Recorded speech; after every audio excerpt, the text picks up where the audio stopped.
scrappy people, it's Traci Reed here today, and I am coming at you with a super fun and simple tutorial on using the new updated Silhouette software to create your own print and cut sheets from digital files.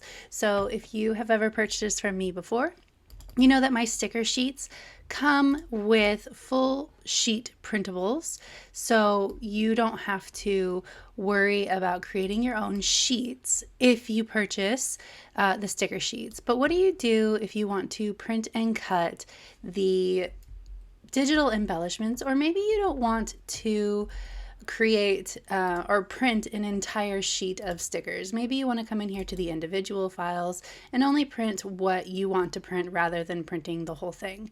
So it's super easy. You're going to be shocked at how easy this is, and you are going to your life is going to be changed. So I'm going to go into the digital kit, and we're going to use the digital embellishments as an example. So my digital kits do not come with print sheets because they are designed for digital scrapbookers to use in Photoshop. However, that doesn't mean that you can't use them as printables. So what you can do is you can create your own cut sheets from the digital files in your Silhouette directly. No further software needed, so easily. So the first thing I'm going to do is I'm actually going to go into my Silhouette and I'm going to set up the 8.5 by 11 canvas for printing and cutting. And what this is going to do is it's going to give me guidelines for where I'm going to place my embellishments so that I make sure I don't go outside the boundaries. So just like with my actual print sheets that I provide for you,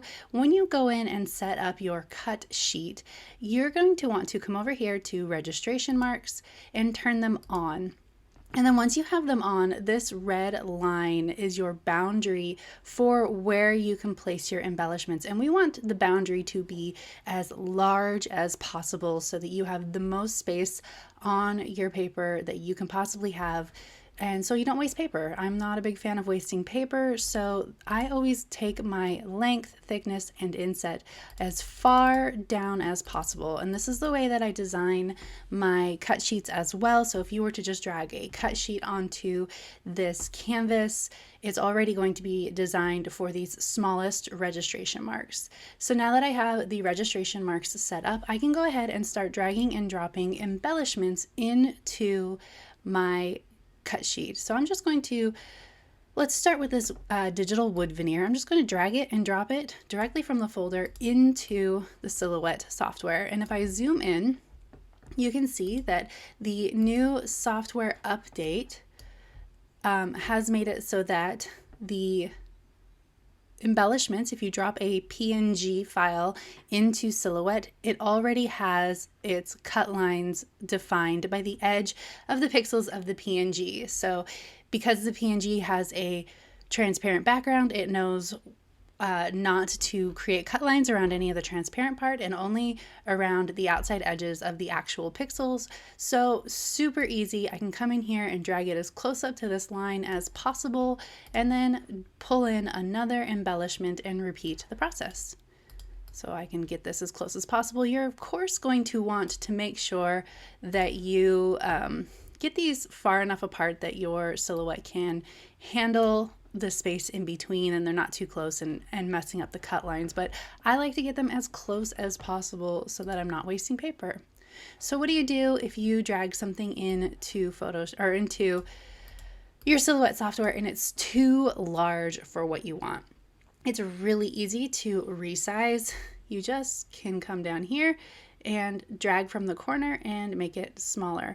You're not going to want to make it much larger than it drops into the Silhouette software because it will start to get distorted, but you can definitely make it smaller because a lot of times the scale of digital embellishments are a bit on the larger side because that is a preference of a digital scrapbooker so that they can make things the right size for them. So if I were to come in here and drag another flower, I can do the same thing. And then once I have my cut sheet ready, which let's just assume that I have filled up my cut sheet to the brim, I can zoom out. And just like any other any other print and cut from here on out, you just go to File, Print, and it will print with the silhouette marks on it. And then you can go to Send and send it to your printer, or send it to your silhouette once it has been printed, and it will read these registration marks and it will automatically cut around the outside edges of your embellishments. So what do you do though, now that we're looking at this in the Send software and we can see these cut lines? This is not going to be awesome for your silhouette. It's going to go too far in and double back on itself, and it'll probably mess up this flower. So what do we do to prevent this? What I'm going to do is I'm going to show you how to add an offset stroke rather than cut right along the edge of this flower. So let me delete this flower so we can zoom in real far and not get distracted. Okay, so you can see the way that this flower is designed, the silhouette would have a hard time cutting all the way to the edge. So I'm going to create an offset stroke. So what you can do here is you come over here to the offset panel and you can choose the distance of your offset. So the automatic distance is 0.125. That's a little bit too much for me. So that's 1/8 of an inch. So what I like to do is do 0.05, not 0.5, 0.05, and see how close that is. And that's generally a better distance for me. The problem now is that you still have the cut line around the actual PNG because of the way that the software works. It automatically creates cut lines around the original file, and for some reason when you offset it, it doesn't delete the original.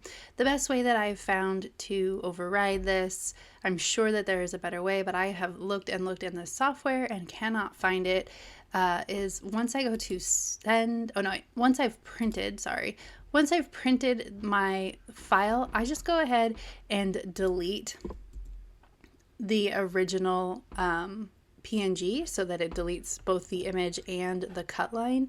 And that's not going to affect your cut at all. You still have the offset around the image that you created, and it doesn't need that floral image because all it does is read these registration marks and cuts from there. So it doesn't need that image, and so I just go ahead and delete the ones that I've applied the offset to.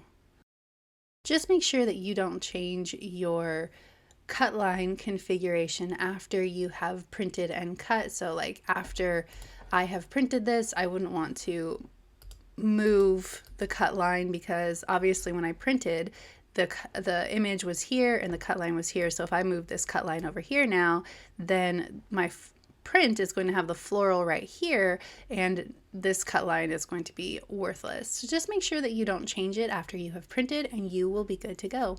Let me know in the comment section below if you have any more questions. Let me know if this helped you out. I am all about using technology to make our scrapbooking easier, so I hope that this helped. All right, thank you.